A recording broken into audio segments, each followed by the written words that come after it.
ఈ మాట్లాడే వాళ్ళందరూ కూడా నాన్ లోకల్ పొలిటీషియన్స్ హైదరాబాద్ లో కూర్చొని వాళ్ళకి పని పాట లేనప్పుడు టైం పాస్ కి ఆంధ్రప్రదేశ్కి వచ్చి మాట్లాడే మాటలు ఇవని ఈ రాష్ట్రంలో ఉన్న ప్రజలందరూ కూడా గమనించారు కాబట్టి వారి మాటల్ని ఎవరు కూడా పట్టించుకునే పరిస్థితి లేదు. ఖచ్చితంగా ఆవిడ మాట్లాడే ప్రతి మాట కూడా చంద్రబాబు నాయుడు మాట్లాడుతున్న మాటలే దానికి నిదర్శనం. అండ్ ఈరోజు మీరు చూస్తే షర్మిల గారికి తెలంగాణ బిడ్డని తెలంగాణ ప్రజల కోసం జీవితాంతం సర్వీస్ చేస్తానని వైఎస్ఆర్ తెలంగాణ పార్టీ పెట్టినావిడ ఈరోజు ఆ పార్టీని గాలికి వదిలేసి ఆంధ్రప్రదేశ్కి వచ్చి ఇక్కడ జగనన్నను తిట్టాల్సిన అవసరం ఏమొచ్చిందో ఒకసారి మీ అందరూ కూడా ఆలోచించాలి.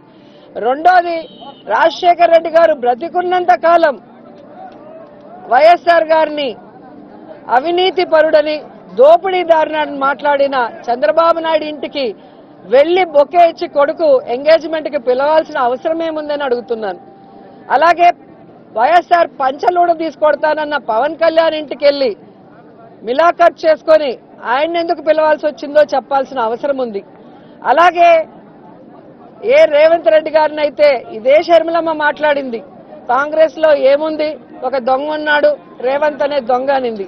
మరి దొంగ అన్న వ్యక్తిని ముఖ్యమంత్రి అవడానికి అర్హత లేదు, రేవంత్ ముఖ్యమంత్రిని కానీకుండా నేను చూస్తానని శపథం చేసినావిడ ఈ రోజు ఎందుకు వెంటనే రేవంత్ ఇంటికి వెళ్లాల్సిన అవసరం ఏమొచ్చిందో అడగండి. తెలుగుదేశం పార్టీ కోవట్టన్న రేవంత్ తో ఇన్ని మిలాఖతులు చేసి ఈ రోజు జగన్ గారి మీద విషం చిమ్ముతుంటే షర్మిలమ్మని ఏమనాలో ఒకసారి మీ అందరూ కూడా ఆలోచించాలి. ఇదంతా గూడుపుటాని జగనన్న మీద విషం చిమ్ముతూ జగనన్న ఓట్లని డివైడ్ చేసి జగనన్నని ఓడించి చంద్రబాబు నాయుడిని సీట్లో కూర్చోబెట్టాలన్న తపన తప్ప ఈ బ్యాచ్ కి ఈ రాష్ట్రానికి అభివృద్ధి చేయాలని ఈ రాష్ట్ర ప్రజలకి మంచి చేయాలన్న ఆలోచన ఎవరికీ లేదు. ఈరోజు షర్మిల గారి పరిస్థితి ఎలా అయిందంటే వినేవాడు వెర్రోడైతే చెప్పేవాళ్ళు షర్మిలమ్మ అన్నట్టుగా ఉంది. ఆఖరికి నగరికి కూడా వచ్చి మాట్లాడెళ్ళింది. ఇదే విధంగా తెలంగాణలో నియోజకవర్గానికి వెళ్లటం అక్కడున్న ఎమ్మెల్యేలను మంత్రులు తిట్టేసి రావటం గతంలో చేసింది. ఏమైంది? పార్టీ గాలికి వదిలేసి అక్కడ రేవంత్ ఒకటి ఇస్తే ఇక్కడ వచ్చి పడింది.